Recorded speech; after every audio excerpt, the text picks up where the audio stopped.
আচ্ছা, আপনাকে যদি প্রশ্ন করা হয় যে সচিন টেন্ডুলকার বা ব্রায়ান লারা বা এই ধরনের যে খেলোয়াড় ছিল ক্রিকেটার, তাদের মতন ক্রিকেট খেলতে পারে বা তাদের থেকে ভালো ক্রিকেট খেলতে পারে এই ধরনের কি খেলোয়াড় এখন আছে?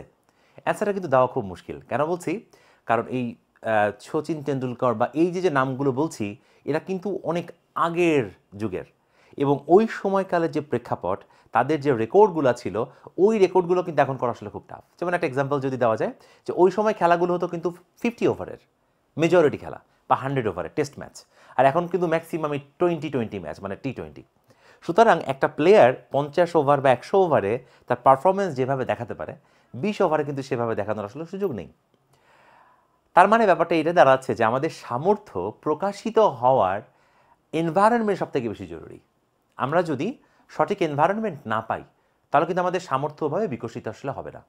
একটা বড় একটা গাছ, বট গাছ, এই বট গাছ যদি আমরা নর্মাল কোনো জায়গায় লাগিয়ে রাখি, ও কিন্তু আস্তে আস্তে আস্তে আস্তে বিকশিত হয়, ছোট অবস্থা থেকে অনেক বড় হয়, কারণ সে প্রাকৃতিক পরিবেশের মধ্যে বড় হয়। আবার ওই সেম বট গাছকে যদি আমরা বাসায় কোনো একটা টবের মধ্যে লাগাই রাখি, ও কিন্তু ছোট একটা গাছ হয়। এটার নাম হচ্ছে বনসাই, বনসাই ট্রি। তার মানে একটা মানুষ কতটুকু পরিমাণ বিকশিত হতে পারে, এটা মূলত নির্ধারিত হয় তার চারপাশের পরিবেশ দ্বারা। এতটুকু তো আমরা মোটামুটি বুঝতে পারছি। পরিবেশ দ্বারা মানুষ সবসময় নিয়ন্ত্রিত হয়ে থাকে। একটা স্টুডেন্টের জন্য বিষয়টা কেমন দাঁড়াবে? যেমন আজকে মূলত আমি কথা বলতে যাচ্ছি হচ্ছে যারা মেডিকেল পড়াশোনা করে বা যাদের ভবিষ্যতে মেডিকেল রিলেটেড ক্যারিয়ার করার ইচ্ছা আছে তাদের নিয়ে। কারণ আসলে আমি ইঞ্জিনিয়ারিংয়ের সাথে মেডিকেল আসলে আলাদা করি না, দুটো আসলে সেম জিনিসই। কেন বলছি? কারণ ইঞ্জিনিয়ারিংয়ের একটা ব্রাঞ্চ আছে যার নাম হচ্ছে বায়োমেডিক্যাল ইঞ্জিনিয়ারিং, এবং আপনারা অবশ্যই হয়তো মানে নাম শুনে থাকবেন। আপনারা যত ধরনের টেস্ট করতে যান, ধরেন ইসিজি, এমআরআই, সিটি স্ক্যান, এই ধরনের যত কিছু করতে যান টেস্ট, এই সব কিছুর মূলে কিন্তু ইলেকট্রনিক্স, মেকানিক্যাল ইঞ্জিনিয়ারিংয়ের বিশাল বিশাল মেশিন আছে।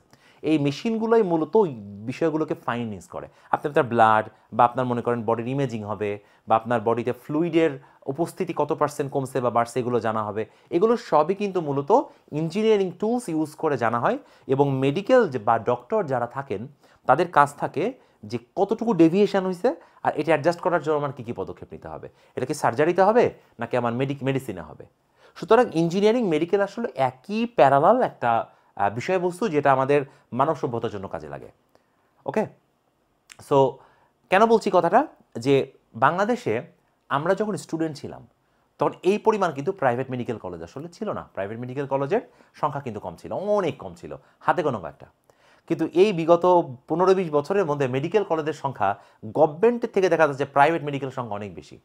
এবং আসলে যে ঘটনাটা হয়েছে মার্কেটে, আমি ঠিক সেই প্রেক্ষাপটটা বলছি। কারণ পড়াশোনা মানুষ কিভাবে করবে এটা কিন্তু মার্কেট দ্বারা নির্ধারিত হয়। আমাদের একটা মেডিকেল স্টুডেন্ট পড়তে চায়, এমবিবিএস পড়তে চায়, তাকে কিন্তু একটা ভর্তি পরীক্ষার মধ্য দিয়ে যেতে হয়। সর্বপ্রথম যে ডিসগাস্টিং বিষয়টা আমাদের দেশে হয়ে আছে, সেটা হলো মেডিকেল ভর্তি পরীক্ষার মতন এত বাজে, এত নোংরা, এত ডিসগাস্টিং ভর্তি পরীক্ষা এই বাংলাদেশে আর কোনো জায়গাতে হয় না। এবং ট্রাস্ট মি, মেডিকেল ভর্তি পরীক্ষায় যে বাছাইটা হয়, এই বাছাইটার 50% হচ্ছে ভুয়া। কেন ভুয়া বলতেছি? মানে মেজরিটি ক্ষেত্রে দেখা যায় যে অনেক যোগ্য স্টুডেন্ট যারা চান্স পাওয়ার উপযুক্ত ছিল, ওইটুকু সময় তার মুখস্থ কাজে লাগে নাই, সে চান্স পায়নি। কারণ সম্পূর্ণ মুখস্থ নির্ভর একটা পরীক্ষা হয়, সম্পূর্ণ মুখস্থ নির্ভর পরীক্ষা। এইটা আসলে কোনো ভর্তি পরীক্ষার পর্যায়ে পড়ে না। পৃথিবীর অন্য যে কোনো দেশে যদি আপনি যান, ইন্ডিয়া বলেন বা চীন বলেন অথবা ইউরোপ বলেন, আমেরিকা বলেন, সব জায়গাতে মেডিকেল ক্যান্ডিডেট যারা থাকে তাদের খুব টাফেস্ট একটা এক্সামের মধ্য দিয়ে যেতে হয়, সঠিক ফিল্টারিংয়ের মধ্য দিয়ে যারা চায়। কিন্তু বাংলাদেশে আমি জানি না স্বাস্থ্য মন্ত্রণালয় থেকে এখন পর্যন্ত এই বিষয়টাই চেঞ্জ করতে পারলো না, যে মেডিকেল ভর্তি পরীক্ষাটা আমাদের সম্পূর্ণ চেঞ্জ করার দরকার। আপনি বিশ্বাস করেন, যদি এমন হয় যে আজকে মেডিকেল ভর্তি পরীক্ষা হয়েছে, যারা যারা চান্স পাইছে, আপনি আবার যদি ভর্তি পরীক্ষা নেন, এমন হইতে পারে যে যারা চান্স পায়নি তারা চান্স পাইছে, আর যারা চান্স পাইছিল ওরা আউট হয়ে গেছে, অনেক আউট হয়ে গেছে। It will happen. বাট আপনি বুয়েটের পরীক্ষা যদি বলেন, এমন হবে না। বা আপনি যদি ইঞ্জিনিয়ারিং পরীক্ষা বলেন, এমন হবে না। ঢাকা বিশ্ববিদ্যালয়ের পরীক্ষা এরকম হবে না। শুধুমাত্র মেডিকেল পরীক্ষাটা এরকম হয়েছে। এই জন্য কী ঘটনা ঘটছে?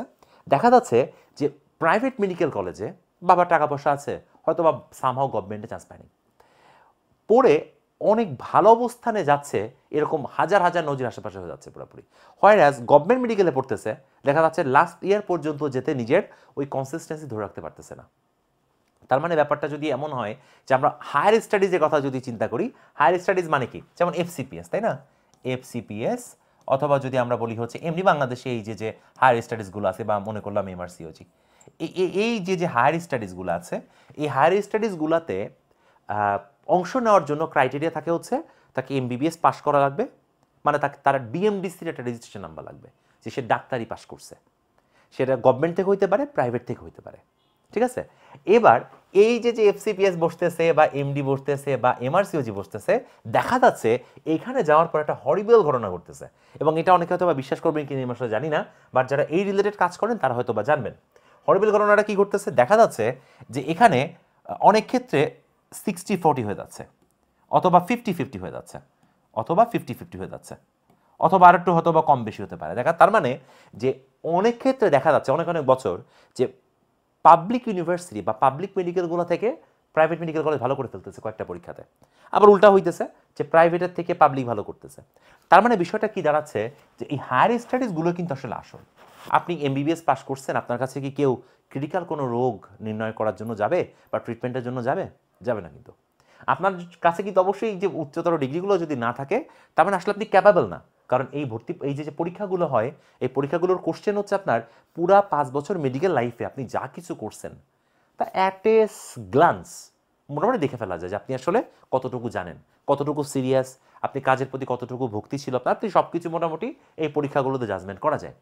এই পরীক্ষাগুলো দিয়ে ভালো করছে আপনি, এরকম তার আশেপাশে প্রচুর ডাক্তার দেখবেন যে একটা প্রাইভেট মেডিকেল থেকে পাশ করছে, করে দেখা যাচ্ছে এরকম কোনো একটা ডিগ্রি অর্জন করে সে খুব ভালো একটা অবস্থানে চলে গেছে। হয়রাস পাবলিক থেকে পাশ করে দেখা যাচ্ছে বছরের পর বছর পরীক্ষা দিচ্ছে, চান্স হচ্ছে না। তার মানে এখানে মূলত বাংলাদেশের প্রেক্ষাপটে যে ঘটনাটা ঘটছে, মেডিকেল কিন্তু বাংলাদেশে পর একটা ব্লেসিংয়ের নাম। কারণ আপনি পাবলিক বা আপনি পেশেন্টকে যেভাবে ডিল করতে পারবেন, আপনি পেশেন্টকে যেভাবে নিয়ে রিসার্চ করতে পারবেন, পৃথিবীর কোনো দেশে কিন্তু এরকমভাবে হবে না।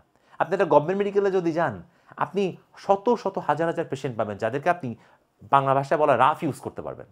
এটা কিন্তু অন্য কোনো দেশ আপনাকে মানুষের জীবন এভাবে হ্যান্ডেল করতে দিবে না। তার মানে আপনি পাবলিক থেকে পড়েন বা প্রাইভেট থেকে পড়েন, আসলে এখনকার প্রেক্ষাপটটা এমন হয়ে গেছে, দিস ইজ ট্রু, এটা আপনি অস্বীকার করলে কিছু করার নাই, বাট দিস ইজ ট্রু, যে যদি আপনার সত্যিকারের প্রতিভা থাকে এবং যদি আপনার মনের মধ্যে সদিচ্ছা থাকে যে আমি ভালো একটা অবস্থানে যাব, তাহলে আপনি খুব ভালো মানের ডাক্তার হইতে পারবেন। সুতরাং ডাক্তারি বাংলাদেশে কিন্তু প্রচুর ডাক্তার শর্টেজ। কারণ আমরা আসলে কেন বলছি কথাটা, যে একটা সময় মানুষ মনে করতো যে ডাক্তার হওয়ার পরে আমি মনে হয় মাসে এরকম 1 কোটি 2 কোটি 5 কোটি টাকা ইনকাম করবো। এই প্রেক্ষাপটটা কিন্তু এখন আর হবে না। কেন বলছি, কারণ একটা সময় ছিল যখন ডাক্তার সংখ্যা ছিল হাতে গোনা খুব সামান্য, কিন্তু এখন আসলে মানুষের কাছে প্রচুর অপশন আছে। সুতরাং এখনকার যুগে ওই সচিন তেন্ডুলকার, ওই ব্রায়ান লারা, এই জাতীয় ক্রিকেটার যেমন হওয়া খুব মুশকিল, তেমনি ওই ধরনের ডাক্তার হওয়া কিন্তু খুব মুশকিল। ডাক্তার হবেন, ট্রিটমেন্ট করতে পারবেন, জীবনযাত্রাও ভালোভাবে চলবে, কিন্তু আমি বিশাল বড় লোক হয়ে যাব ডাক্তার হয়ে, এটা কিন্তু আসলে ভেবে কেউ মেডিকেল প্রফেশন আসলে ভুল হবে। সে প্রচণ্ড পরিমাণ ফ্রাস্ট্রেটেড হয়ে যাবে। কারণ এখন এত হাজার হাজার ডাক্তার প্রতি বছর বেরোচ্ছে, আনবিলিভেবল। এবং এটা প্রয়োজন, কারণ আমাদের কিন্তু গ্রামান্তর, উপজেলা, জেলা লেভেলের সব জায়গাতে কিন্তু প্রচুর ডাক্তার প্রয়োজন। ভিডিওটার মেন উদ্দেশ্য ছিল হচ্ছে এই, যে আপনারা যারা ভবিষ্যতে ডাক্তারি প্রফেশনে যাবেন, অথবা তোমরা যারা ছোট এসএসসি বা এইচএসসি পড়ছো, তোমাদের যদি ডাক্তার হওয়ার ইচ্ছা থাকে, তোমরা কিন্তু ফোকাস দিবে এমবিবিএস এর থেকে এইগুলোতে বেশি। কারণ এমবিবিএস তো পাস করাই যাবে কোনো না কোনো একটা জায়গা থেকে, কারণ এমবিবিএস তোমাকে এমনি এমনি পাস করাবে না, সঠিক যোগ্যতা থাকলে তোমাকে পাস করাবে। কিন্তু তার পরবর্তীতে যখন তুমি প্র্যাকটিস করতে যাবা, then you will need this, এই সমস্ত জিনিস তোমার দরকার হবে, you will need this things. এবং এই ডিগ্রিগুলো তোমার কাছে না থাকলে তখন তোমাকে কিন্তু ভালো ডাক্তার হিসাবে কেউ মূল্যায়ন করবে না, বা ইভেন কোনো হসপিটালে তোমার দেখা যাচ্ছে ভালো প্রতিষ্ঠানে তোমাকে দিবেই না, সিভি নিবে না। সো আসলে এখানে মেন ইস্যু হচ্ছে কোয়ালিটি, যে আপনার মধ্যে কতটুকু পরিমাণ ফিউয়েল আছে, আপনি কতটুকু পরিমাণ যোগ্য। আর সবসময় দুনিয়াতে যারা যোগ্য থাকে ওদেরকে কিন্তু প্রকৃতি তার নিজের সর্বোচ্চ দিয়ে সাহায্য করে। আপনার আশেপাশে দেখেন যারা যোগ্য, আপনি তাদের কিন্তু ঠিকই মূল্যায়ন করেন, আর যে অযোগ্য তাকে কিন্তু আপনি ঠিকই ধিক্কার দেন বা তাকে অথবা একটু অন্যভাবে দেখেন, কিন্তু যোগ্যরা কখনো কিন্তু পেছনে পড়ে থাকে না।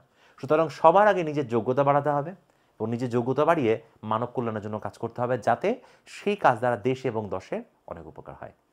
ভালো থাকবেন সবাই।